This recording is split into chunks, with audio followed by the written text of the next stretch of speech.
राधे राधे मेरी प्यारी loyal family. मैं आपका मिस्टर एक्स आज एक ऐसी घटना से आपको रूबरू करवाने जा रहा हूं। उस घटना ने एक नहीं बल्कि 2 परिवारों को खराब कर दिया। स्टोरी हमें इस परिवार में रहने वाली एक लड़की ने शेयर की है, क्योंकि उसके खुद के परिवारजनों के साथ घटना हुई थी और शुरू में तो उन्हें इस चीज का एहसास ही नहीं था कि उनके घर में क्या हो रहा है। लेकिन एक दिन ऐसी सच्चाई उनके सामने आती है जिसे सुनकर वह पूरा परिवार सदमे में आ जाता है। और सबसे बड़ी परेशानी तो यह थी कि उन्हें इन सब से बाहर निकलने का कोई इलाज भी नहीं नजर आ रहा था, क्योंकि कुछ गलतियां पास्ट में हमारी ऐसी की हुई होती है जिसका फ्यूचर में बहुत बुरा प्रभाव पड़ता है। तो चलिए स्टोरी को जानते हैं। लेकिन मैं आपको एक ज़रूरी बात और बताना चाहूँगा जो इस स्टोरी के आखिर में है। जब आप इस स्टोरी को आखिर तक सुनेंगे तो एक बहुत बड़ा सरप्राइज आप लोगों के सामने रखने वाला हूँ। तो कैसे भी करके स्टोरी को आखिर तक ज़रूर सुन लेना, वरना आपका सरप्राइज मिस हो जाएगा। चलिए शुरू करते हैं। तो ये स्टोरी है निकेतन और सुमन की। ये दोनों बचपन के दोस्त थे और बड़े होते होते निकेतन और सुमन एक दूसरे से प्यार करने लगे। इन दोनों के घर वालों को भी इनके बारे में पता था और वह लोग उनके रिश्ते के बिल्कुल भी खिलाफ नहीं थे। दोनों ने फैसला किया कि पढ़ाई पूरी होने के बाद जब वह लोग अपनी लाइफ में सेटल हो जाएंगे तो शादी कर लेंगे, क्योंकि अगर वो लोग अभी शादी कर भी लेंगे तो अपने खर्च कैसे उठाएंगे। उनके परिवार वाले उन्हें सपोर्ट कर रहे थे, लेकिन वो चाहते थे कि एक बार यह लोग अपने पैरों पर खड़े हो जाएं, उसके बाद ही अपनी गृहस्थी शुरू करेंगे। दोनों ने ऐसे ही अपनी पढ़ाई पूरी की और फिर अब दोनों ही नौकरी ढूंढने लगे। सुमन को तो जल्दी ही एक जगह नौकरी मिल गई, लेकिन निकेतन को अभी नौकरी नहीं मिली थी। लेकिन उसे इस बात से कोई परेशानी नहीं थी। उसने सुमन से कहा, मैं खुश हूं कि तुम्हें अच्छी जगह नौकरी मिल गई है। बस एक बार मुझे भी नौकरी मिल जाए तो हम अपना घर बसा सकते हैं, और तब तक तुम मेरे बारे में ज्यादा चिंता मत करना। मुझे भी नौकरी मिल जाएगी। तुम अपनी नौकरी पर ध्यान देना। मैं चाहता हूं कि तुम बहुत तरक्की करो। निकेतन और अपने परिवार वालों का पूरा सपोर्ट पाकर सुमन काफी खुश थी और अब वो पूरी तरह से अपने काम पर ध्यान दे रही थी। लेकिन इन्हीं सब के दौरान सुमन ने निकेतन से बात करनी थोड़ी कम कर दी। शुरू में तो निकेतन को लगा कि शायद वह काम में ज्यादा व्यस्त है, इस वजह से वह उससे बात नहीं कर पा रही। लेकिन धीरे धीरे यह बढ़ता ही गया। जहां पहले निकेतन और सुमन लगभग रोज एक दूसरे से बात करते थे, अब एक हफ्ता निकल जाता था लेकिन सुमन उसे फोन नहीं करती थी, और अगर निकेतन उसे सामने से फोन करता तो वह व्यस्त है कहकर फोन काट देती। इसी तरह से 4-5 महीने बीत गए और फिर आखिरकार निकेतन को भी एक अच्छी जगह नौकरी मिल ही गई। निकेतन को अब लगने लगा था कि शायद सुमन उससे दूर होती जा रही है, और इसलिए उसने सोचा कि जल्दी से जल्दी वह सुमन से शादी कर ले। और इसलिए उसने एक रोज रविवार वाले दिन घर जाकर सुमन से इस बारे में बात की। ये सब सुनकर सुमन के चेहरे पर थोड़े परेशानी के भाव आ गए और फिर वह थोड़ी देर बाद बोली, मैं भी तुमसे शादी करना चाहती हूँ, लेकिन अभी हम लोग अपने करियर की स्टार्टिंग पर हैं और हमारे पास फिलहाल इतना पैसा नहीं है कि हम भविष्य में अच्छे से रह सके। इसलिए मैं चाहती हूं कि हम 2 साल बाद शादी करें, तब तक हम लोग स्टेबल भी हो जाएंगे। ये सुनकर निकेतन बोला, तुम्हारी बात तो सही है, लेकिन हम दोनों मिलकर भी तो कर सकते हैं। शादी होने के बाद हम दोनों साथ में ही कामयाबी की सीढ़ी चढ़ेंगे और तुम्हें किसी भी चीज की टेंशन लेने की जरूरत नहीं है। मैं तुम्हें हर चीज में पूरा सपोर्ट करूंगा। तुम्हें घर के काम के लिए भी टेंशन लेने की जरूरत नहीं है, उसके लिए हम नौकर लगा लेंगे। निकेतन बार बार उस पर शादी का दबाव बन रहा था और सुमन बार बार मना किए जा रही थी। और जब निकेतन माना नहीं तो सुमन चिल्ला उठी और बोली, तुम्हें एक बार में समझ नहीं आता क्या? मुझे अभी शादी नहीं करनी। मैं अभी से घर गृहस्थी के पछड़े में नहीं पड़ना चाहती। सुमन के ऐसे बर्ताव ने निकेतन के मन में बची रही सही उम्मीद भी तोड़ दी और वह बिना कुछ कहे वहां से चला गया। अब ना सुमन निकेतन को फोन कर रही थी और निकेतन ने भी सुमन को फोन करना जरूरी नहीं समझा। और इन्हीं सब के दौरान एक रोज खबर आई कि सुमन ने आत्महत्या कर ली है। इन सब से निकेतन टूट सा गया। सुमन के जाने के गम में वो इतना ज्यादा परेशान हो चुका था कि ढंग से खा पी भी नहीं रहा था। सुमन के माता पिता को सुमन के जाने का गम तो था, लेकिन उन्हें यह भी पता था कि निकेतन उसे कितना प्यार करता है। इसीलिए उन्होंने उसे समझाया कि वह भी अपनी लाइफ में आगे बढ़े। तब निकेतन ने उनसे सुमन की आत्महत्या का कारण पूछा। तब उसकी मां बोली, वह काम को लेकर काफी ज्यादा परेशान रहती थी। उसे किसी भी हालत में प्रमोशन चाहिए था, लेकिन शायद उसे नहीं मिला और इसी वजह से उसने सुसाइड कर लिया। निकेतन को यह बात इतनी आसान लग तो नहीं रही थी, लेकिन जब निकेतन ने सुमन के ऑफिस में इस बारे में बात की तो उन्होंने भी यही बताया। अब निकेतन ने सोच लिया था कि उसने सुमन के साथ मिलकर जो भी सपने देखे थे वह सब टूट चुके हैं, इसलिए उसने भी अब आगे बढ़ने का फैसला किया। लेकिन यह सब उसके लिए इतना आसान नहीं था। निकेतन के माता पिता अरुण और सरोज के साथ साथ सुमन के माता पिता निशा और धर्मजी भी निकेतन का पूरा साथ दे रहे थे। और इन्हीं सब के दौरान यह दोनों परिवार निकेतन के लिए एक लड़की की तलाश करने लगे। उन्होंने सोचा कि अगर निकेतन की शादी कर दी जाए तो शायद निकेतन इन सब से बाहर निकल जाए। और यही सोचकर उन्होंने निकेतन की शादी के लिए एक लड़की निराली देखी। निकेतन उस लड़की को देखने के लिए जाना तो नहीं चाहता था, लेकिन जब दोनों परिवारों ने जिद की तो उसे मजबूरन जाना पड़ा। दोनों परिवारों की बातचीत के बाद निकेतन और उस लड़की को बात करने के लिए अकेला छोड़ दिया गया। और फिर निकेतन ने उससे कहा, आपको तो पता ही होगा कि मैं पहले किसी और लड़की से शादी करना चाहता था, लेकिन उसने आत्महत्या कर ली और सच कहूं तो मैं उसकी जगह किसी और को दे नहीं पा रहा हूं। अगर तुम चाहो तो हम अपने रिश्ते को आगे बढ़ा सकते हैं, लेकिन मुझे थोड़ा समय चाहिए।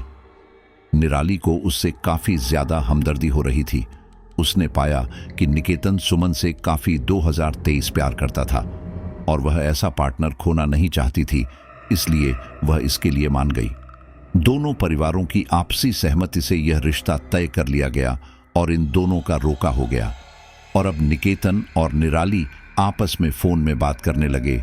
निकेतन और निराली एक दूसरे के साथ अब काफी समय बिता रहे थे, जिस वजह से निकेतन के दिल में निराली के लिए एक जगह बन रही थी और अब उसे लगने लगा था कि शायद निराली उसके लिए बिल्कुल सही लड़की है। लेकिन इन सब के दौरान निराली ने एक बात नोटिस की, और वो ये कि निकेतन थोड़ा जिद्दी किस्म का था। वो निराली से भी कुछ बातों को लेकर जिद करने लगा था, जैसे उसे कभी छिपकर मिलने बुलाता और अपने ही पसंद के कपड़े पहनकर आने को बोलता, और अगर निराली ऐसा नहीं करती तो वो गुस्सा करने लगता। इन सब से परेशान होकर निराली उसकी कही सारी बात मानने लगी थी। निकेतन और निराली एक दूसरे के साथ अच्छे जीवन बिताने के सपने देखने लगे, लेकिन ठीक इसी दौरान वह हुआ जो किसी ने सपने में भी नहीं सोचा था। एक दिन निकेतन अपनी बाइक पर बैठकर ऑफिस जा रहा था। ठीक इसी दौरान निकेतन को अपने कंधे पर किसी का हाथ महसूस हुआ। निकेतन उस समय बिल्कुल अकेला था, तो ये हाथ उसके कंधे पर आने का तो सवाल ही नहीं होता। इसलिए यह सब देखकर निकेतन काफी ज्यादा घबरा गया। उसने एकदम से अपनी बाइक रोकी और उसने जब पीछे मुड़कर देखा तो वहां पर कोई भी नहीं था। निकेतन को लगा कि यह सब उसके मन का वहम है और इसलिए उसने इसे नजरअंदाज किया और वापस बाइक चलाने लगा। कुछ देर बाद निकेतन की नजर अपनी बाइक के मिरर पर पड़ी तो उसने देखा कि उसकी बाइक में पीछे की तरफ सुमन बैठी हुई थी। इस दौरान सुमन के चेहरे की रंगत पूरी तरह से सफेद थी और आंखें गायब थी। इन सब से निकेतन इतना ज्यादा घबरा गया कि उसकी बाइक का संतुलन बिगड़ गया और वह अपनी बाइक संभाल ना सका और सामने के डिवाइडर से जा टकराया। उस समय सड़क पर काफी ज्यादा लोग थे, जिसकी वजह से उन लोगों ने निकेतन को समय पर उठाकर अस्पताल पहुंचाया। इस एक्सीडेंट में निकेतन की बाजू में हल्का सा फ्रैक्चर आया था और इसी के साथ ही पैर में भी चोटें आई थी, जिस वजह से डॉक्टर ने उसे कुछ दिन आराम करने के लिए कहा था। निकेतन को समझ नहीं आ रहा था कि उस समय उसने जो देखा था वह सपना था या हकीकत। जब उसके घर वालों ने उससे पूछा कि आखिर ये एक्सीडेंट कैसे हो गया, तब उसने उन्हें सारी बात बताई। यह सब सुनकर निकेतन की मां काफी ज्यादा घबरा गई। वह जानती थी कि सुमन और निकेतन की शादी होने वाली थी और शायद सुमन निकेतन को किसी और का होता हुआ नहीं देख सकती, और इसीलिए ही वह इस तरह से निकेतन को परेशान करने की कोशिश कर रही है। उसने अपने पति अरुण से इस बारे में बात की। तब वे बोले, देखो, तुम कुछ ज्यादा ही सोच रही हो, ये बात असल में है ही नहीं। तुम तो जानती हो कि निकेतन सुमन से कितना प्यार करता था। यह बात उसके मन में भी बैठी हुई है कि वह सुमन के अलावा किसी लड़की के साथ घर बसाने का सोच भी नहीं सकता। बस इसी वजह से उसे इस तरह का भ्रम हुआ होगा। लेकिन तुम चिंता मत करो, मैं सोच रहा हूं कि निकेतन को किसी डॉक्टर के पास लेकर ही जाऊं ताकि यह बात इसके मन से निकल जाए। सरोज जी ने सोचा कि शायद यही बात होगी, क्योंकि उन्होंने निकेतन की हालत देखी थी। सुमन के जाने के बाद तो उसके चेहरे की सारी रौनक ही खत्म हो गई थी। उसे कुछ समझ ही नहीं आ रहा था कि उसके आसपास क्या हो रहा है, और अभी वह थोड़ा सामान्य हुआ है तो इन सब से निकलने में उसे थोड़ा समय तो लगेगा ही। ये बात आई गई हो गई। वहीं अब निकेतन कुछ दिनों के लिए घर पर आराम कर रहा था। इन्हीं सबके दौरान एक शाम को जब वह निराली से चैटिंग कर रहा था तो ठीक इसी दौरान फोन की स्क्रीन अचानक से ब्लैंक हो गई। निकेतन को पहले तो लगा कि शायद फोन खराब हो गया है, और अब इससे पहले कि वह कुछ समझ पाता, उस फोन में सुमन का चेहरा उभरने लगा। देखते ही देखते सुमन का चेहरा उस फोन में से बाहर आने लगा। यह सब देखकर निकेतन काफी ज्यादा घबरा गया और उसने एकदम से फोन छोड़ दिया। निकेतन को पता था कि यहां पर रहना अब खतरे से खाली नहीं है, इसलिए वह हिम्मत करके अपने बिस्तर से उठा और फौरन बाहर की तरफ भागा। बाहर आकर उसने अपने घर वालों को सारी बात बताई। यह देखकर उसके पिता जब कमरे के अंदर गए और उन्होंने जब निकेतन का फोन देखा तो पाया कि उसका फोन बिल्कुल ठीक था, बस नीचे गिरने की वजह से फोन में क्रैक पड़ गया था। उन्होंने वह फोन उठाया और निकेतन के पास लेकर गए और बोले, यह मोबाइल बिल्कुल ठीक है बेटा, मुझे लगता है कि तू सुमन को लेकर काफी परेशान है, इसी वजह से तुझे इस तरह के भ्रम हो रहे हैं। अपने आप को संभाल और आगे बढ़, ऐसा पूरी जिंदगी तो नहीं चल सकता ना। देख, बुरा मत मानना, एक साइकेट्रिस्ट है, तू उनके पास जाकर एक बार बात कर ले, शायद वह तेरी समस्या का समाधान निकाले। यह सुनकर निकेतन बोला, देखिए पापा, आप लोग समझ नहीं रहे हैं, मैं अब बिल्कुल ठीक हूं और सुमन के चैप्टर से अब काफी आगे बढ़ चुका हूं। मैं और निराली अब अपने आगे के भविष्य को लेकर बात करते हैं और यह सब मेरे मन का भ्रम नहीं है, मैं सच बोल रहा हूं। तब उसकी मां बोली, हाँ तो हम कब बोल रहे हैं कि तू झूठ बोल रहा है। देख, हम तेरी बात मान रहे हैं और तू भी हमारी बात मानकर एक बार उस साइकेट्रिस्ट से बात कर ले। निकेतन को समझ नहीं आ रहा था कि वह अपने परिवार को कैसे यकीन दिलाए। उसने इस बारे में जब निराली से बात की तो निराली ने भी यही कहा कि उसे अपने माता पिता की बात माननी चाहिए। इन सब से निकेतन को काफी गुस्सा आया और वो निराली से लड़ पड़ा, लेकिन अब उसे उसके घर वाले और भाई भाभी भी फोन करके साइकेट्रिस्ट के पास जाने के लिए बोल रहे थे और इसलिए मजबूरन निकेतन को उनकी बात मानकर उस साइकेट्रिस्ट के पास जाना पड़ा। उनके पास जाकर निकेतन ने उन्हें सारी बात बताई। तब वे साइकेट्रिस्ट बोले, देखो, डरने की बात नहीं है, तुम्हारे मन में अब भी तुम्हारी पहली प्रेमिका है और इसी वजह से तुम्हें इस तरह के भ्रम हो रहे हैं कि वह तुम्हें किसी और का होने नहीं देना चाहती। लेकिन देखो, ऐसा कुछ भी नहीं है, क्योंकि तुम्हारी प्रेमिका ने काम की वजह से आत्महत्या की थी, तो इन सब में तुम्हारा कोई दोष नहीं है। मैं तुम्हें कुछ दवाइयां लिख रहा हूं, तुम वह समय पर खाते रहना और 1 महीने बाद मुझसे आकर मिलना। इसके बाद निकेतन अपने पिता के साथ वापस आ गया। इस दौरान वह रास्ते में बोला, पापा, इन सब का कोई फायदा नहीं है, किसी तांत्रिक या बाबा को बुलाकर इस सुमन के भूत को पकड़वाओ और मुझसे दूर करो, वरना कहीं ऐसा ना हो कि बहुत देर हो जाए। यह सुनकर अरुण जी बोले, अरे लेकिन तू यह तो सोच कि सुमन तुझे क्यों परेशान करेगी। तुझे याद है ना कि अपने आखिरी समय में वह तुझे इग्नोर कर रही थी, ना कि तू उसे इग्नोर कर रहा था। फिर वह तुझे ऐसे परेशान कैसे कर सकती है। देख, मुझे पता है कि तू उससे कितना प्यार करता था और इसी वजह से तुझे इस तरह के भ्रम हो रहे हैं। देख, हमारे खातिर तू 1 महीने तक की दवाई खाकर देख। निकेतन इसके लिए मान गया, क्योंकि उसके पास न कहने का कोई विकल्प ही नहीं था। हर रोज उसकी माँ अपनी निगरानी में उसे वह दवाई देती और उसके बाद निकेतन गहरी नींद सो जाता। लेकिन इस दौरान वह जब भी सोकर उठता तो उसे अपने शरीर में हल्का दर्द महसूस होता। उसे ऐसा लगता जैसे वह एक बीमारी से उठा हो और उसके शरीर से किसी बीमारी की वजह से ताकत निकल चुकी हो। निकेतन के चेहरे की त्वचा अब पीली पड़ती जा रही थी। वह पहले से कमजोर भी होने लगा था। उसे इस तरह से देखकर उसके घर वाले काफी ज्यादा परेशान हो गए और उन्होंने उसे डॉक्टर को भी दिखाया। जब डॉक्टर ने उसके सारे चेकअप किए तो पाया कि उसके शरीर में खून की काफी कमी थी और इसलिए उन्होंने उसे कुछ दवाइयां और डाइट में कुछ बदलाव करने के लिए कहा। निकेतन की ऐसी हालत की वजह से निराली के घर वाले काफी ज्यादा गुस्से में थे और इसी दौरान उन्होंने सरोज जी को फोन किया और कहा, आपका लड़का तो उस लड़की के ख्यालों से बाहर ही नहीं आ रहा, तो ऐसे में हमारी बेटी वहां खुश कैसे रहेगी। देखिए, हमें नहीं लगता कि यह रिश्ता ज्यादा चल पाएगा, इसलिए हम चाहते हैं कि आप अपने बेटे के लिए कहीं और रिश्ता देख लें और हम हमारी बेटी के लिए। यह सुनकर सरोज जी काफी ज्यादा घबरा गई और बोली, देखिए, आपको कोई गलत फहमी हुई है। मेरा बेटा तो उस लड़की को कब का भूल चुका है।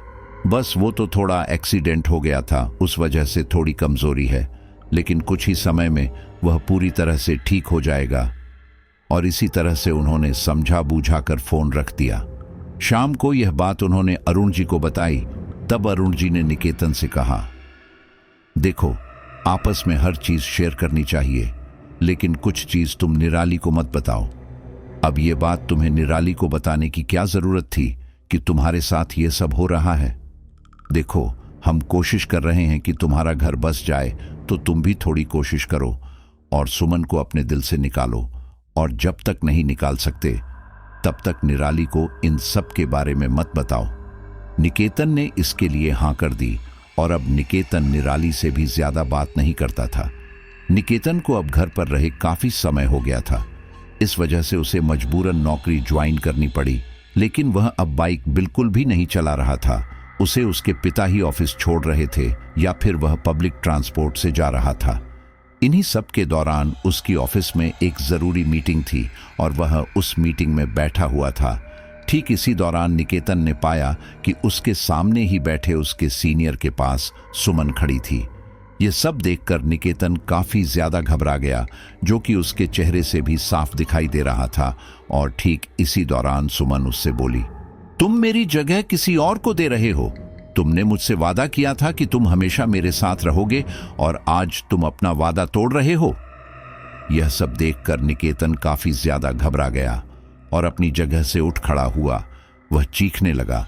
यह सब देखकर उसके पास खड़े सारे लोग हैरान रह गए और उसे समझाने की कोशिश करने लगे, लेकिन इसी दौरान निकेतन ने गुस्से में उनमें से एक के ऊपर हाथ उठा दिया और तभी उसके बॉस ने उसे नौकरी से निकाल दिया। निकेतन आज जल्दी ही घर वापस आ गया। वह काफी ज्यादा घबराया हुआ था। यह सब देखकर सरोज जी ने उससे इसका कारण पूछा। तब निकेतन चीखते हुए बोला, मैंने आपको कहा था ना कि सुमन मुझे परेशान कर रही है, लेकिन आपने मेरी बात नहीं मानी और जिसका नतीजा यह हुआ कि मुझे नौकरी से निकाल दिया गया। अगर आपने मेरी बात मानी होती तो मैं अभी ठीक होता। और उसके बाद निकेतन गुस्से में पैर पटकते हुए अपने कमरे में चला गया। उसने जैसे ही कमरे का दरवाजा लगाया तो उसने देखा कि उसके छत से सुमन उल्टी लटक रही थी और वह उससे बोली, तुमने मेरे साथ जीने मरने का वादा किया था। अपना वादा निभाओ निकेतन, अपना वादा निभाओ। यह सब देखकर निकेतन को काफी ज्यादा गुस्सा आया और उसने कमरे में रखा सामान छत पर मारना शुरू कर दिया, लेकिन वह सामान तो सुमन के आर पार होकर निकल गया। और यह सब देखकर सुमन जोर जोर से हंसने लगी। सुमन की यह हंसी निकेतन के कानों में गूंज रही थी, जिस कारण निकेतन अपने कान बंद करके चीखने लगा, बंद करो यह सब, मेरी जिंदगी से चली जाओ। अपने बेटे को इस हालत में देखकर सरोज जी को काफी ज्यादा डर लग रहा था। उन्होंने अपने पति को फोन करके बुलाया और कुछ समय बाद जब अरुण जी घर आए तो निकेतन के कमरे में गए, लेकिन निकेतन ने दरवाजा खोला ही नहीं। इन सब से निकेतन के घर वाले काफी ज्यादा घबरा गए कि कहीं निकेतन ने कुछ गलत कदम तो नहीं उठा लिया। लेकिन फिर अगले ही पल उन्हें अंदर से निकेतन की आवाज आई, मैं ठीक हूं, लेकिन आप लोग यहां से प्लीज चले जाइए, मुझे आप लोगों से कोई बात नहीं करनी। अब आप लोग तभी मुझसे बात करना जब आप मेरी समस्या का जड़ से समाधान निकालेंगे। यह सुनकर सरोज जी अरुण जी से बोली, मुझे तो लगता है कि इसके पीछे सच में भूत प्रेत का ही चक्कर है, वरना इतनी दवाई खाने के बाद तो यह ठीक हो जाना चाहिए था, लेकिन मामला तो बिगड़ता ही जा रहा है। देखिए, हमें इस बारे में किसी तांत्रिक या बाबा से बात करनी चाहिए। उन्होंने अपने रिश्तेदारों में किसी तांत्रिक के बारे में पूछने के लिए फोन किया और इसी दौरान उन्होंने सुमन के माता पिता को भी फोन किया। तब सुमन की मां बोली, मैं एक तांत्रिक को जानती हूं, मैं कल ही उस तांत्रिक को लेकर घर आ जाऊंगी। अगले दिन सुमन की मां और पिता एक तांत्रिक के साथ उनके घर आए और अब वह तांत्रिक उस घर का अवलोकन करने लगा। फिर कुछ देर बाद वह बोला, उस लड़की की आखिरी इच्छा क्या थी? तब निकेतन बोला, सब लोग तो बोल रहे हैं कि वह प्रमोशन पाना चाहती थी, शायद यही उसकी इच्छा थी। तब उस तांत्रिक ने उसे घूरा और कहा, अगर ऐसा है तो फिर वह अपने ऑफिस वालों को परेशान करेगी ना, तुम्हें क्यों परेशान करेगी? जरूर उसकी आखिरी इच्छा तुमसे रिलेटेड है। बताओ क्या बात हुई थी तुम्हारी उससे? यह सुनकर निकेतन बोला, मुझसे तो वह कुछ समय से ढंग से बात भी नहीं कर रही थी, महीने महीने हो जाते थे मुझे उससे बात किए हुए। हमने सोचा था कि जॉब मिलने के बाद हम दोनों शादी कर लेंगे, लेकिन उसने कहा कि उसे मुझसे अभी शादी नहीं करनी। मैंने उससे इसका कारण पूछा, लेकिन उसने कुछ ढंग से नहीं बताया और उसके बाद मैंने उससे इस बारे में ज्यादा बात भी नहीं की। तब वह तांत्रिक बोला, कुछ तो है जो तुम हमसे छुपा रहे हो। देखो, जो भी बातें हैं हमसे छुपाओ मत, वरना इसका खामियाजा तुम्हें ही भुगतना पड़ेगा। यह सुनकर निकेतन को काफी ज्यादा गुस्सा आया और वह अपनी जगह से उठ खड़ा हुआ और बोला, आपका दिमाग तो ठिकाने पर है, मैं क्यों झूठ बोलूंगा कुछ भी। अगर आपको मेरे ऊपर यकीन ना हो तो आप इसके माता पिता से पूछ सकते हैं। देखिए, मैं बहुत परेशान हूं, भगवान के लिए यह सब बातें छोड़िए और मुझे सुमन से मुक्ति दिलवाइए। यह सुनकर उन्होंने निकेतन के माता पिता की ओर देखा और कहा, जब तक यह बात पता न चल जाए कि आखिर यह लड़की निकेतन के पीछे क्यों पड़ी है, तब तक इसका कोई स्थायी इलाज नहीं हो सकता। छोटे मोटे टोने टोटके करने से और धागे बांधने से कुछ समय के लिए उसकी शक्ति का असर रहेगा और सुमन की आत्मा इसे परेशान नहीं कर पाएगी, लेकिन जैसे ही उन सब का असर खत्म होगा वह इसके ऊपर दोबारा हावी हो जाएगी और कह नहीं सकते कि अगली बार वह कितनी खतरनाक हो। यह सुनकर निकेतन बोला, तब की तब देखी जाएगी, लेकिन फिलहाल के लिए तो मुझे इन सब से मुक्ति दिलाइए। इन सब का मेरे करियर और परिवार पर काफी असर पड़ रहा है।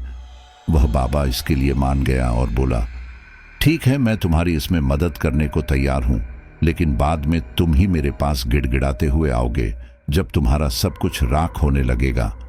निकेतन ने सोच लिया था कि इससे पहले कि उसके धागे की शक्ति थोड़ी कमजोर होगी, वह दूसरा कोई ऐसा धागा बनवा लेगा जिससे वह पूरी जिंदगी ही सुमन की आत्मा से आजाद हो जाएगा। लेकिन जैसा हम सोचते हैं वैसा हो कहां पता है। दोस्तों, यहां पर मैं आपको एक बात बता दूं तो इन रक्षा सूत्रों की अपनी एक सीमा होती है। अगर इस तरह के शक्तिशाली धागे हाथ पैर पर बांधे जाते हैं तो फिर तामसिक कार्यों को बंद करना पड़ता है, और यह बात इस तांत्रिक ने भी निकेतन को बहुत अच्छे से बताई थी। निकेतन इसके लिए मान गया और उस तांत्रिक ने एक सिद्ध किया हुआ धागा निकेतन की कलाई पर बांध दिया और कहा कि हर महीने इसको बदल दिया करे। अब निकेतन को काफी हल्का हल्का महसूस हो रहा था। उसे अपने शरीर में बिल्कुल पहले की तरह ऊर्जा का संचार महसूस हो रहा था। उसे खाना पीना पहले की तरह लग रहा था और अब निराली के साथ पहले की तरह ही बातें करने लग गया था। ठीक इसी दौरान उसने अपने पिता से कहा, पापा, मैं नहीं चाहता कि किसी तरह की मुसीबत दोबारा आए, इसलिए मैं चाहता हूं कि आप मेरी और निराली की जल्दी से शादी करवा दीजिए। तब अरुण जी बोले, मैं तेरी शादी तो करवा दूं, लेकिन तेरी नौकरी चली गई है और मुझे नहीं लगता कि निराली के माता पिता किसी बेरोजगार से अपनी बेटी की शादी करवाना चाहेंगे। तो पहले अपने लिए एक नौकरी ढूंढ ले, उसके बाद ही शादी की बात करना। निकेतन को भी यह बात ठीक लगी, क्योंकि वह अपनी पत्नी के खर्चे के लिए अपने पिता के आगे हाथ नहीं फैलाना चाहता था और इसलिए अब वो दोबारा से नौकरी ढूंढने लगा। इन्हीं सब के दौरान निकेतन का एक कंपनी में सिलेक्शन हो गया और वह फाइनल राउंड के लिए इंटरव्यू देने के लिए कंपनी में गया। वह वहां जाकर बैठ गया और अपनी बारी आने पर वह अंदर इंटरव्यू देने गया। इन्हीं सबके दौरान जो शख्स उसका इंटरव्यू ले रहा था वह बोला, माफ करना, लेकिन हम आप जैसे इंसान को नौकरी नहीं दे सकते। आपने अपनी गर्लफ्रेंड का भरोसा तोड़ा है, इसलिए आप इस नौकरी के लायक नहीं हैं। निकल जाइए यहां से। यह सुनकर निकेतन बिल्कुल हैरान रह गया था, क्योंकि उसके रिज्यूम में कहीं भी यह नहीं लिखा था कि उसके साथ क्या हो चुका था। तो फिर उन्हें यह बात कैसे पता चली? वह इन्हीं सब के बारे में सोच रहा था कि तभी अचानक वही शख्स भयानक ढंग से मुस्कुराते हुए बोला, तुम्हें क्या लगा कि तुम यह रक्षा सूत्र बांध लोगे और मैं तुम्हें परेशान नहीं कर पाऊंगी? तुम्हें परेशान करने के लिए मुझे तुम्हारे शरीर पर कब्जा करने की जरूरत नहीं है, बल्कि मैं तुम्हारे आसपास मौजूद लोगों को भी कुछ समय के लिए अपने वश में कर सकती हूं। तुमने मेरे साथ अच्छा नहीं किया और अब मैं तुम्हें इसकी सजा दूंगी। मुझे धोखा देकर तुम किसी और से शादी करने चले थे ना, अब मैं तुम्हें बताती हूं। इसके बाद उसने गार्ड को आवाज दी, जिन्होंने निकेतन को उठाकर बाहर फेंक दिया। निकेतन का जिस भी कंपनी में सिलेक्शन होता और वह इंटरव्यू देने जाता तो उसके साथ ऐसा ही होता, जिसकी वजह से उसकी कहीं भी नौकरी लग नहीं रही थी। इन सब से निकेतन काफी ज्यादा परेशान हो चुका था। वहीं दूसरी तरफ अब उसके पिता अरुण भी इन सब से परेशान हो चुके थे और उन्होंने निकेतन से कहा, 3 महीने हो चुके हैं तुझे इस तरह से घर पर बैठे हुए, तेरी नौकरी अभी तक क्यों नहीं लगी? लड़की वालों को आखिर मैं क्या जवाब दूंगा? निकेतन के साथ यह जो कुछ भी हो रहा था वह इस बारे में अपने माता पिता को नहीं बता रहा था और इन सब की वजह से उसका दिमाग काफी ज्यादा खराब हो रहा था और इसलिए उसने झल्लाते हुए कहा, अरे कुछ बताने की जरूरत नहीं है, बोल दो कि यहां नौकरी लग गई। अब वह हमारे घर आकर थोड़ी ना चेक करेंगे। मैं भी काफी ज्यादा परेशान हूं, मेरी परेशानी आपको दिखाई नहीं दे रही। बोलकर निकेतन वहां से उठकर अपने कमरे में आ गया। उसे समझ नहीं आ रहा था कि वह क्या करे। ठीक इसी दौरान उसे निराली का फोन आया और वह बोली, तुम्हारी नौकरी अभी तक नहीं लगी और मुझे नहीं लगता कि तुम्हारी नौकरी लगने भी वाली है। तुम्हारे पास अभी भी समय है, सबको सच बता दो तो यह सब यही ठीक हो जाएगा। यह सुनकर निकेतन को समझ आ चुका था कि ये निराली नहीं बल्कि सुमन उसके शरीर में कब्जा करके बोल रही है और इसलिए वह बोला, तुम कौन से सच की बात कर रही हो? मुझे बिल्कुल भी नहीं पता। अगर तुम्हें ऐसा लगता है कि मैंने तुम्हारे साथ गलत किया है तो तुम यह बात मुझे क्यों बता रही हो? खुद जाकर सभी लोगों को बताओ ना। इस तरह से मुझे परेशान करने का क्या मतलब है? यह सुनकर निराली बोली, परेशानी क्या होती है वह तो मैं तुम्हें बताऊंगी, क्योंकि अब मैं इसके पिता के शरीर पर कब्जा करके तुम्हारे पिता को यह बोलने वाली हूं कि यह शादी बिल्कुल नहीं होने वाली। इसके बाद निराली ने फोन रख दिया और ठीक अगले ही पल निकेतन के पिता को निराली के पिता का फोन आया और उन्होंने कहा कि यह शादी नहीं होने वाली। इन सब से निकेतन के घर वाले काफी ज्यादा परेशान हो गए। वहीं अब निकेतन को काफी ज्यादा गुस्सा आ रहा था, क्योंकि एक तो उसका करियर चौपट हो गया था, दूसरी तरफ जिस लड़की से अब वह प्यार करने लगा था वह भी उसके हाथ से निकल रही थी।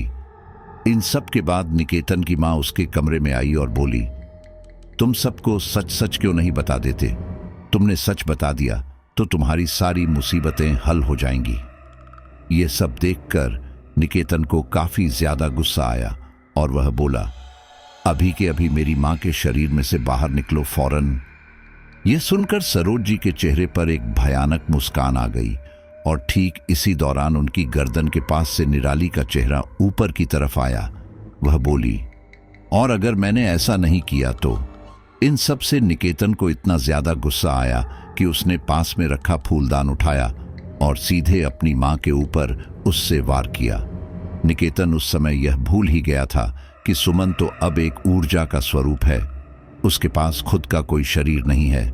लेकिन इन सब की वजह से उसने अपनी मां को काफी चोट पहुंचा दी थी और वह वार होते ही सरोज जी बिल्कुल सामान्य हो गई और चीखने लगी।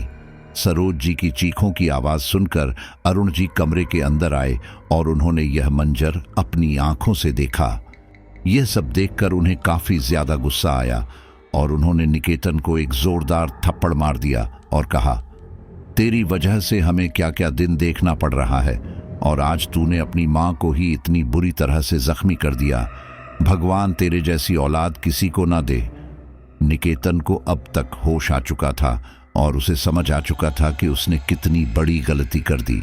दोनों बाप बेटे सरोज जी को लेकर अस्पताल पहुंचे।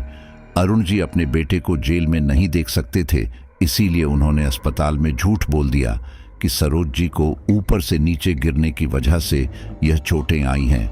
लेकिन अब उन्होंने निकेतन से बात करना बिल्कुल बंद कर दिया था। सरोज जी को ज्यादा चोट तो नहीं आई थी, लेकिन अब उन्हें निकेतन से डर लगने लगा था। अब तक निकेतन को जो भी दौरे पड़ रहे थे उससे किसी की जान पर खतरा नहीं था, लेकिन अब निकेतन मरने मारने पर उतर आया था, जिस वजह से उन्होंने एक सख्त फैसला लेने का सोचा। उन्हें अब तक यही लग रहा था कि सुमन के जाने की वजह से उसे इस तरह के पागलपन के दौरे पड़ रहे हैं और कुछ समय बाद यह ठीक हो जाएगा, लेकिन ऐसा होना अब संभव नहीं लग रहा था। इसलिए उन्होंने सोच लिया था कि वह निकेतन को पागल खाने में भर्ती करवा देंगे। जैसे ही उन्होंने यह बात निकेतन से कही तो निकेतन काफी ज्यादा घबरा गया और उसने कहा, ऐसा मत कहिए पिताजी, मैं बिल्कुल ठीक हूं और सच में सुमन की आत्मा मुझे परेशान कर रही है। यह सुनकर अरुण जी गुस्से में बोले, सुमन ने प्रमोशन न मिलने की वजह से सुसाइड किया था, तो फिर वह तुझसे क्यों बदला लेगी? तब निकेतन गुस्से में बोला, क्योंकि उसने अपने ऑफिस वालों से नहीं बल्कि मुझसे परेशान होकर सुसाइड किया था। यह सब बोलने के बाद निकेतन को होश आया कि उसने क्या बोल दिया है और वह धीमी आवाज में बोला, मुझे माफ कर दीजिए पिताजी, लेकिन यही सच है। यह सुनकर अरुण जी को काफी ज्यादा गुस्सा आया, क्योंकि उनके बेटे ने किसी मासूम लड़की की जिंदगी छीन ली थी और उन्होंने निकेतन को एक जोरदार थप्पड़ मारा और कहा, तू तो उससे प्यार करता था ना, फिर तूने क्यों उसके साथ ऐसा किया? यह सुनकर निकेतन बोला, क्योंकि मुझे उससे जलन होने लगी थी। उसे मुझसे पहले नौकरी मिल गई थी और वह अपनी नौकरी में काफी अच्छा भी कर रही थी, और जबकि मुझे अभी तक नौकरी नहीं मिली थी। मुझे डर लग रहा था कि कहीं वह मुझे छोड़ ना दे और इसी वजह से मेरी उसके साथ अक्सर लड़ाई होने लगी। वह जब भी मुझे फोन करती तो मैं उससे ज्यादातर समय तो लड़ता ही रहता और इसी वजह से वह मुझसे बात भी बहुत कम करने लगी थी। इन सब की वजह से मुझे यह लगने लगा कि शायद उसका उसके ऑफिस में किसी से चक्कर चल रहा है और इस बात को लेकर भी मैं उसके ऊपर शक करने लगा। मैं उसके ऑफिस गया और उससे इस बारे में काफी लड़ाई भी की। इतना ही नहीं, मैं उसे बहुत गंदा गंदा बोलने लगा था और इन सब के कुछ दिनों बाद मुझे भी नौकरी मिल गई। अब मैंने सोच लिया था कि जल्दी से जल्दी सुमन से शादी कर ली जाए और शादी के बाद सुमन की नौकरी छुड़वाकर उसे घर पर घर के कामों में लगा दूंगा। लेकिन सुमन ने सोचा कि जो इंसान शादी से पहले इस तरह से लड़ रहा है और इस तरह से शक करता है, शादी के बाद पता नहीं वो क्या करेगा। इसलिए अब वो मुझसे शादी करने से कतराने लगी। वो बहाना बनाने लगी कि पहले हम अपनी लाइफ में सेटल हो जाएं, उसके बाद ही शादी करेंगे। लेकिन मुझे पता था कि वह बहाने बना रही है, इसलिए मैंने उस दिन भी उससे लड़ाई की और उसके घर से आ गया। इन्हीं सबके दौरान उसके ऑफिस में प्रमोशन के लिए उसका सिलेक्शन हुआ, जिसकी वजह से मुझे काफी ज्यादा गुस्सा आया और मैंने उसके ऊपर गलत इल्जाम लगाया कि शायद वह अपने बॉस के साथ सोती है, इसी वजह से उसका प्रमोशन के लिए सिलेक्शन हुआ है, जबकि असली में तो उसकी मेहनत की वजह से उसका सिलेक्शन हुआ था। इन सब की वजह से सुमन को काफी ज्यादा बुरा लगा, लेकिन अब इससे पहले कि वह कुछ कहती, मैंने उसे कहा कि मैं उसे बदनाम कर दूंगा। सुमन की कामयाबी मुझसे सही नहीं जा रही थी।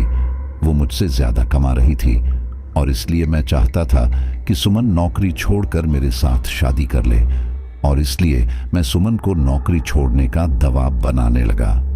इन्हीं सब की वजह से तंग आकर उसने आत्महत्या कर ली। बाद में पता चला कि उसे प्रमोशन नहीं मिला और सब लोगों को यही लगा कि उसने प्रमोशन ना मिलने की वजह से आत्महत्या की है, लेकिन असली वजह यह थी।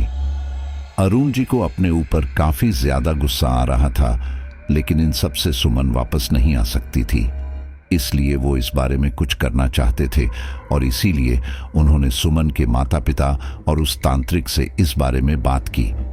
निकेतन ने उन सब लोगों के सामने अपना गुनाह कबूल किया और तब अरुण जी बोले, मुझे पता है कि मेरे बेटे ने जो किया वह सही नहीं था और इसके लिए आप इसे जो सजा देना चाहें दे सकते हैं। मैं भी एक बेटी का पिता हूं और अगर उसके साथ ऐसा कुछ होता है तो मैं भी उसे माफ नहीं करता। तब सुमन के पिता बोले, मुझे गुस्सा तो बहुत आ रहा है, लेकिन इन सब से मेरी बेटी को भी तकलीफ हो रही है, इसलिए मैं चाहता हूं कि वो जिससे खुश रहे वह हो। तब उस तांत्रिक ने अपनी आंखें बंद की और कुछ मंत्र बड़बड़ाने लगा। कुछ देर बाद उसने अपनी आंखें खोली और बोला, मैंने सुमन की आत्मा से बात की और पूछा कि आखिर वह क्या चाहती है। तब उसने कहा कि पूरी जिंदगी वह निकेतन के साथ शादी का सपना देखती रही, लेकिन निकेतन की जलन और शक ने उसकी पूरी जिंदगी खराब कर दी और इन सब के बाद ये किसी और के साथ शादी करके घर बसाने का सपना देख रहा है। इसलिए सुमन चाहती है कि अगर निकेतन वादे के मुताबिक उससे शादी कर ले तो वो ये सब ठीक कर देगी। ये सुनकर निकेतन बोला, मैं मानता हूं कि मुझसे गलती हुई है और इसके लिए मैं जेल जाने को भी तैयार हूं, लेकिन आप लोग बात को समझने की कोशिश करो।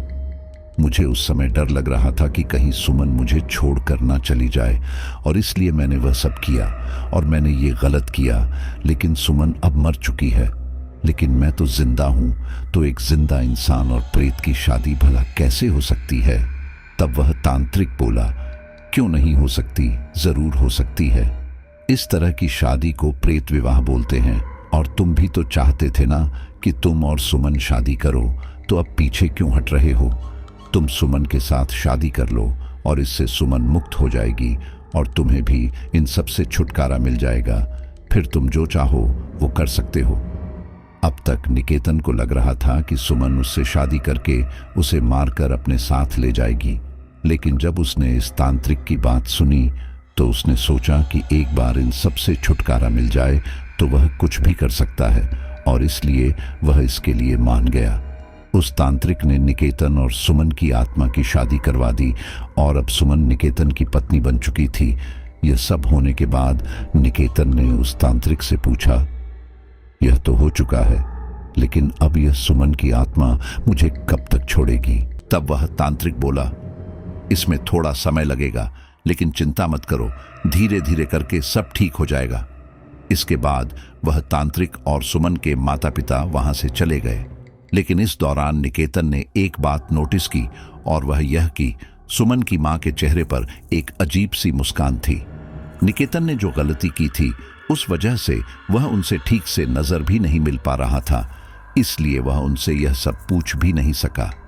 सुमन के माता पिता वहां से जा चुके थे, लेकिन अब निकेतन के माता पिता भी उससे ठीक से बात नहीं कर रहे थे।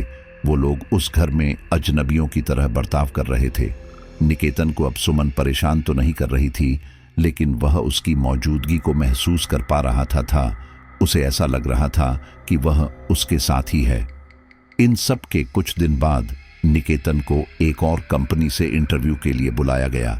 निकेतन को लग रहा था कि शायद सुमन इस बार भी उसे परेशान करें, लेकिन उसने फिर भी जाने का सोचा। उसने इंटरव्यू दिया और सेलेक्ट हो गया।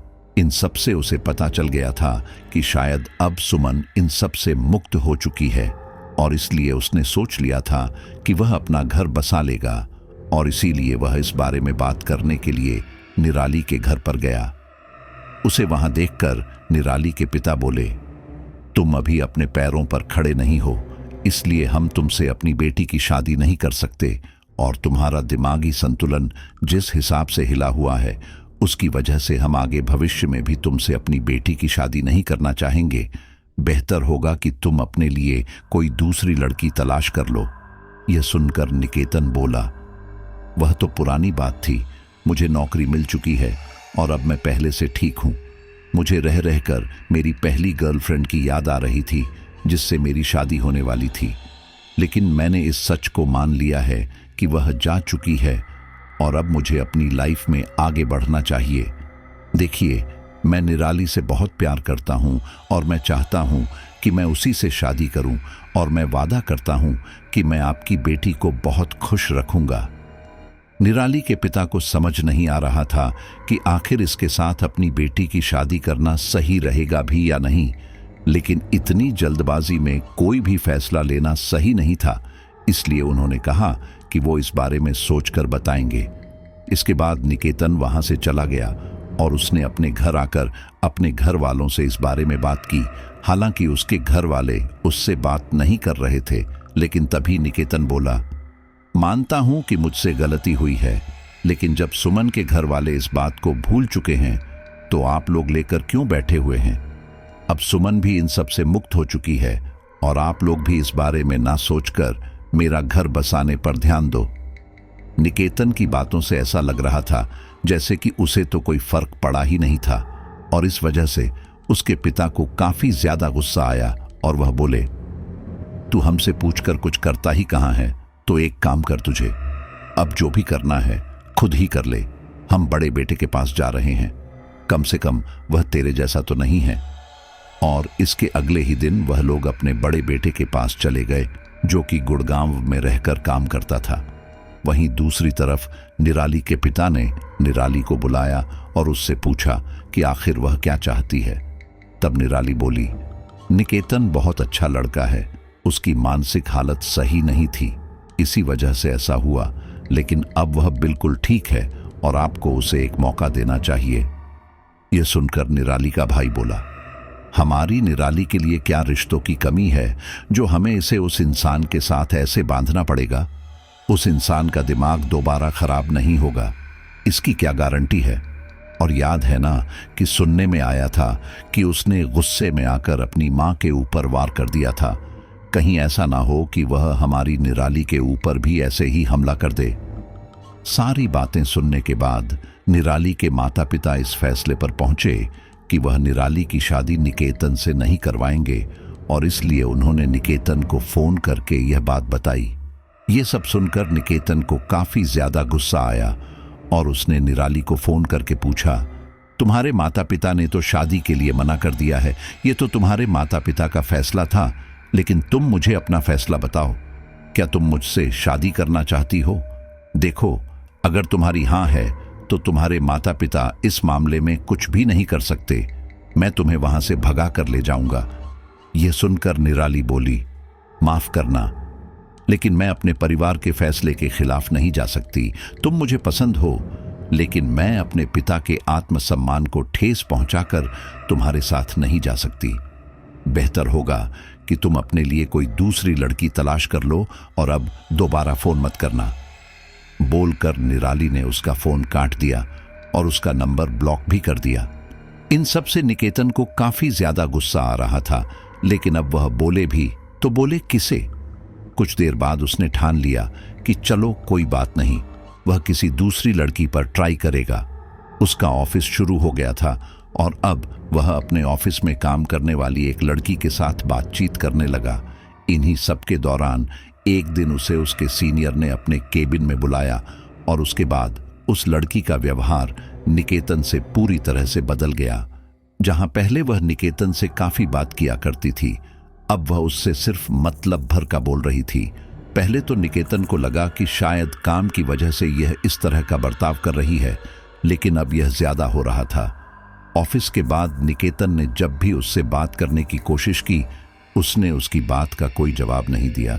यहां तक कि अब तो उसने उसका नंबर ब्लॉक लिस्ट में डाल दिया था। इन सब से निकेतन को काफी ज्यादा गुस्सा आया और उसने एक दिन रास्ते में उसे रोककर उससे इस तरह से इग्नोर करने का कारण पूछा।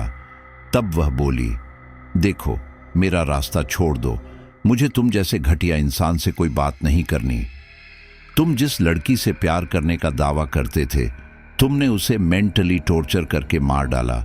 उसके घर वालों ने तुम्हें माफ कर दिया, इस वजह से तुम बच गए। लेकिन तुम दोबारा यह नहीं करोगे, इसकी क्या गारंटी है? देखो, मेरा रास्ता छोड़ दो, वरना मैं ऑफिस में तुम्हारी कंप्लेंट कर दूंगी। निकेतन ने उसका रास्ता छोड़ा और उसे जाने दिया।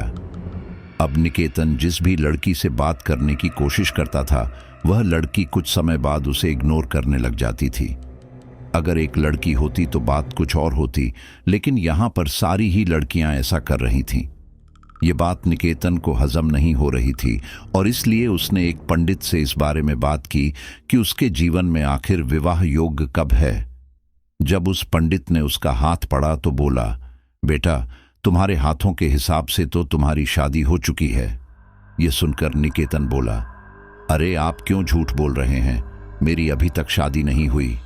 यह सुनकर वह पंडित बोला, मैं वही बोल रहा हूं जो आपकी हथेलियां बता रही है, आपकी शादी हो चुकी है। निकेतन को लगा कि वह पंडित पाखंडी है, इसलिए उसने उसको कोई दक्षिणा भी नहीं दी और वहां से चला गया। लेकिन उसने 2-3 पंडितों से जब इस बारे में बात की, तब उन सभी ने यही कहा कि उसकी शादी हो चुकी है। अब निकेतन को समझ नहीं आ रहा था कि आखिर यह उसके साथ क्या हो रहा है। लेकिन ठीक इसी दौरान उसे याद आया कि उसकी शादी तो सुमन के प्रेत से हुई थी। लेकिन सुमन तो आजाद हो चुकी थी ना, तो फिर शादी का तो कोई मतलब ही नहीं था। उसने अपने घर पर फोन किया और उनसे इस बारे में बात की। तब उसके पिता बोले, ठीक है, कोई बात नहीं, हम तेरे लिए कोई लड़की देखते हैं। इसके बाद वे लोग निकेतन के लिए लड़की देखने लगे। कुछ लोगों से बात करने के बाद उन्हें एक लड़की मिली और उनके घर वो लोग रविवार वाले दिन जा रहे थे। जैसे ही वे लोग उनके घर जाने के लिए निकले, उनकी गाड़ी का टायर पंचर हो गया। गाड़ी की डिक्की में एक एक्स्ट्रा टायर रखा हुआ था। उन लोगों ने मिलकर जल्दी से वह टायर बदला और उसके बाद दोबारा से आगे बढ़ गए। वे लोग यहां से 5 मिनट की दूरी पर ही आगे गए होंगे कि तभी अचानक से उनकी गाड़ी का टायर दोबारा से पंचर हो गया। यह सब देखकर वह लोग काफी ज्यादा हैरान रह गए थे। वह लोग गाड़ी से नीचे उतरे और उन्होंने देखा कि आखिर आसपास ऐसा कुछ है तो नहीं जिससे गाड़ी का टायर पंचर हो रहा है। लेकिन वहां पर आसपास ऐसा कुछ भी नहीं था। गाड़ी के अंदर अब कोई एक्स्ट्रा टायर भी नहीं बचा था जिससे कि टायर बदला जा सके। उनमें से ही कोई गाड़ी में से उतरा और आसपास से किसी मैकेनिक को ढूंढकर लाने लगा। इन सब में काफी टाइम हो गया, लेकिन आखिरकार 1 घंटे के अंदर ही यह सारा काम हो ही गया। अब वो लोग दोबारा से लड़की देखने जाने लगे, लेकिन वह लोग लड़की वालों के घर से सिर्फ 2 मिनट की दूरी पर ही थे कि तभी अचानक उन्हें लड़की वालों की तरफ से फोन आया कि आप लोग आज मत आइए, क्योंकि लड़की का सीढ़ियों से पैर फिसल गया था और उसके सिर पर काफी चोट आई थी। इन लोगों को खाली हाथ ही वापस अपने घर की तरफ जाना पड़ा। यह सब देखकर सरोज जी बोली, आपको कुछ गड़बड़ नहीं लग रही है?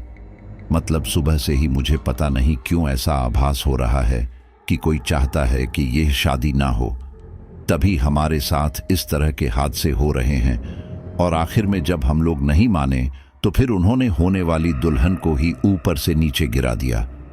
पता नहीं उस बेचारी को कितनी चोटें आई होंगी। वे सारे बात कर ही रहे थे कि तभी अचानक उनके दरवाजे की घंटी बजी। जब सरोज जी ने दरवाजा खोला तो उनके सामने सुमन की मां निशा अपने पति धर्म जी के साथ खड़ी थी।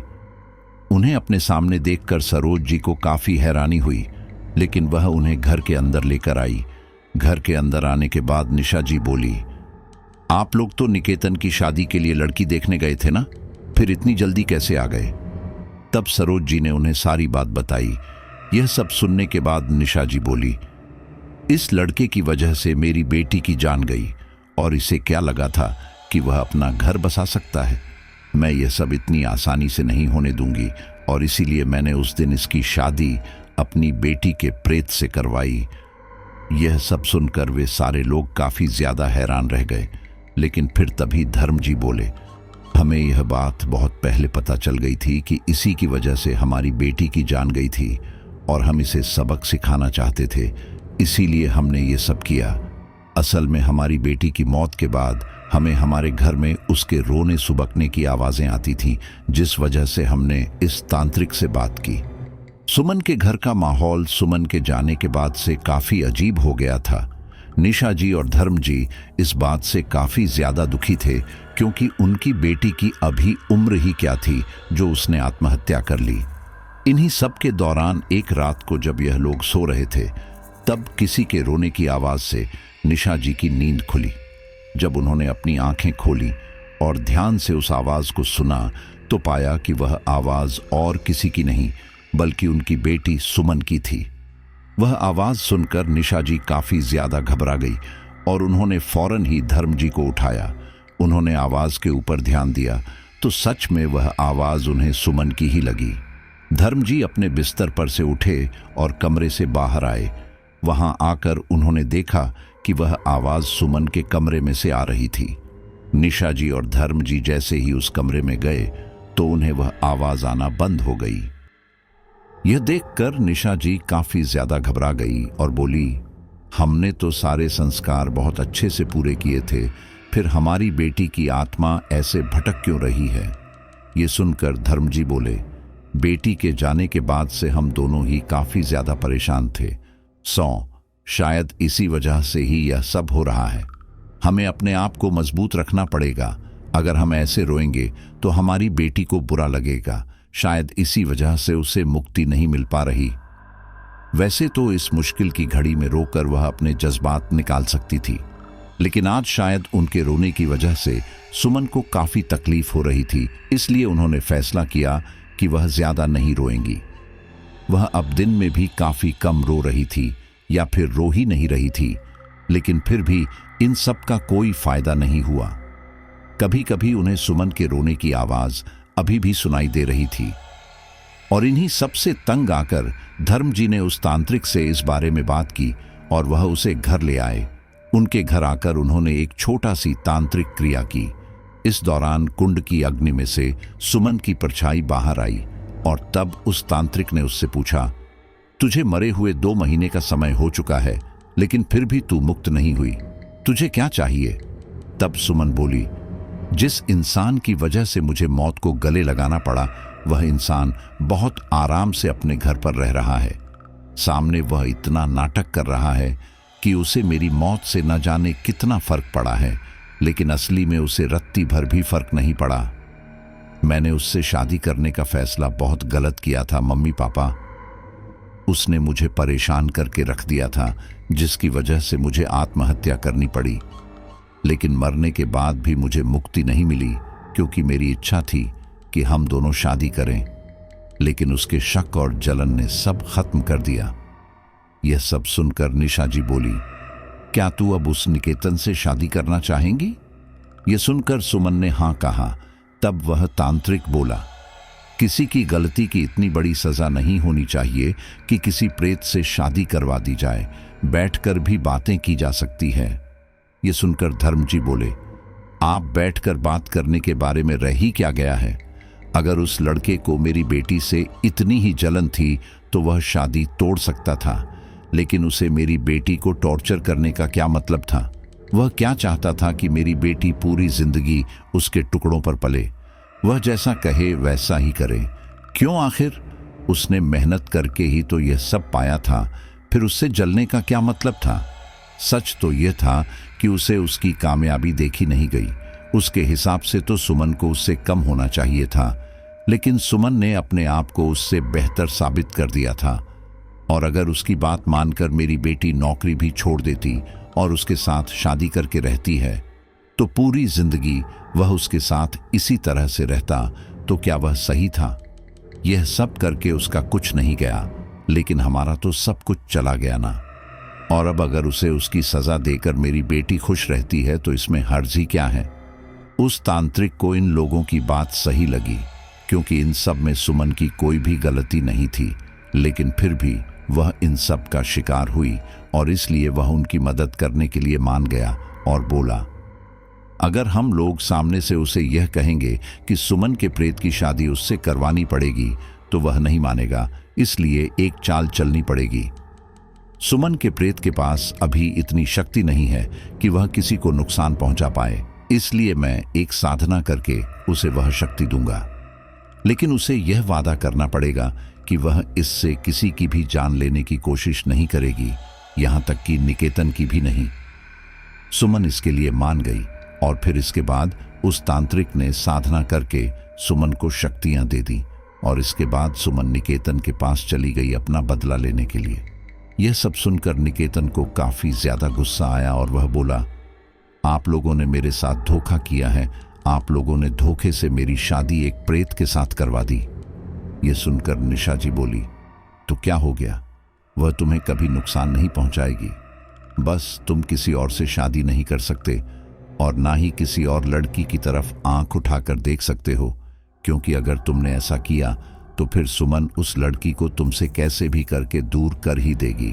तुम भी तो सुमन के साथ यही करना चाहते थे, उसे हमेशा अपने पास रखना चाहते थे, उसे इसी तरह से टॉर्चर करना चाहते थे। फिर आज जब तुम्हारे साथ ऐसा हो रहा है तो तुम्हें इतना बुरा क्यों लग रहा है? और याद रखना, इस बंधन को तोड़ना नामुमकिन है। अब तुम मौत के साथ ही यहाँ से आज़ाद हो सकते हो और सुमन ताउम्र अब तुम्हारे साथ ही रहेगी। इसके बाद निशा जी और धर्म जी वहां से चले गए। निकेतन के माता पिता ने भी अब सोच लिया था कि निकेतन की शादी नहीं हो सकती, इसलिए उन्होंने हार मान ली थी। लेकिन इसके बाद भी निकेतन ने कई तांत्रिकों से बात करके सुमन से पीछा छुड़वाने के लिए कहा। जो लोग यह काम कर सकते थे उन्होंने तो साफ मना कर दिया, और जिन लोगों ने यह दावा किया कि वह उसका पीछा सुमन से आराम से छुड़ा देंगे, वह निकेतन से पैसे खाकर गायब हो गए। इस बात को 8 साल हो चुके हैं। निकेतन आज भी सुमन के साथ है और आज तक उसकी शादी नहीं हुई, क्योंकि उसकी शादी उसकी गर्लफ्रेंड की आत्मा से हो चुकी है। साथियों, उम्मीद करता हूं स्टोरी आपको बहुत अच्छी लगी होगी। चलिए, आप सभी का बहुत बहुत धन्यवाद और धन्यवाद ममता सहाय का भी। तो मिलते हैं आपसे नई स्टोरी में।